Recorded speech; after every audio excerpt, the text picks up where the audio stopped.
Nous n'avions guère eu le temps de comprendre ce qui se passait que le volcan commença à cracher des flammes et de la lave. Nous courions aussi vite que possible, évitant les rochers qui tombaient autour de nous. Les embarcations nous attendèrent sur la plage, prêtes à embarquer. La terre grondait, et l'on pouvait distinctement voir la colonne de fumée noire s'échappant du volcan. L'île tout entière vibrait et s'embrasait sous les coulées de lave. Les chaloupes étaient à l'eau. Les gars ramaient à toute vitesse pour échapper à ce cataclysme. Une fois à bord, Gwen reprit les commandes du navire pour rallumer les machines et mettre le cap vers la France. Quand soudain, les écrans du sous-marin se mirent à vaciller. La voix robotique de l'Aristodémos se fit entendre à travers tout le sous-marin, nous menaçant. Inconscient. Vous avez violé le sanctuaire de l'Atlantide. Vous subirez les conséquences de vos actes. Vous ne pourrez échapper à ma justice. Les avertissements résonnaient dans tout le vaisseau. Un bruit assourdissant secoua tout le sous-marin, faisant écho dans nos esprits.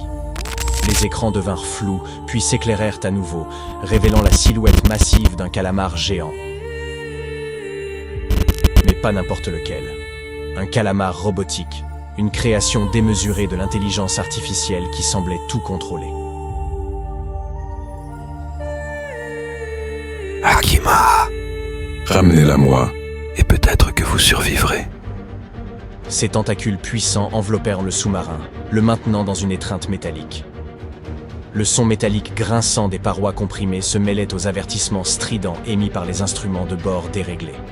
La tension monta d'un cran, alors que le calamar géant, aux tentacules métalliques, surgit des profondeurs marines. Un hurlement mécanique retentit, secouant le sous-marin.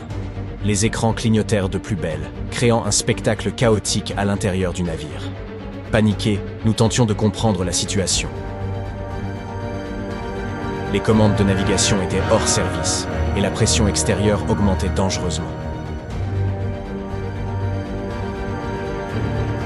La voix de l'Aristodémos continuait son réquisitoire implacable.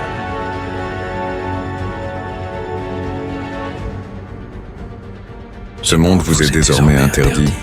Vous ne méritez pas le savoir de l'Atlantide. L'étau du calamar se resserrait, menaçant d'écraser le sous-marin. Dans un dernier élan désespéré, Gwen tenta de rétablir le contact avec le moteur. Les écrans vacillèrent de nouveau, mais cette fois-ci, des étincelles surgirent des panneaux de contrôle. « C'est maintenant ou jamais !» cria Donatello en se précipitant vers les commandes. La voix menaçante de l'Aristodémos résonnait toujours, mais nous étions déterminés à échapper à cette prison des profondeurs. Finalement, avec un dernier effort, Gwen parvint à libérer le sous-marin des tentacules du calamar. Dans un mouvement brusque, nous émergions à la surface, hors de la portée de la créature mécanique. La voix de l'Aristodémos s'estompa, laissant place au tumulte de l'océan. Lorsque le sous-marin émergea du tumulte océanique, nous découvrîmes un tableau éblouissant au-dessus des vagues en furie. Les zeppelins escortèrent notre embarcation jusqu'aux anneaux du port de Saint-Malo, accueillant notre retour avec des acclamations.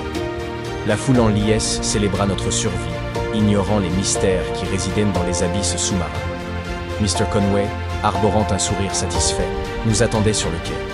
Sa petite fille, Gwen, avait déjoué les plans machiavéliques de l'Aristodémos, et la cité d'Atlantide restait un secret préservé pour l'instant.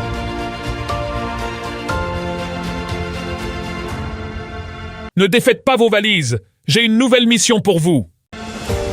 Lança Monsieur Conway d'une voix mystérieuse. Les regards complices échangés entre Donatello et moi révélaient l'anticipation d'une aventure encore plus extraordinaire. La promesse d'une nouvelle quête émergeait de l'ombre. Nous invitons à nous préparer pour l'inconnu qui nous attendait.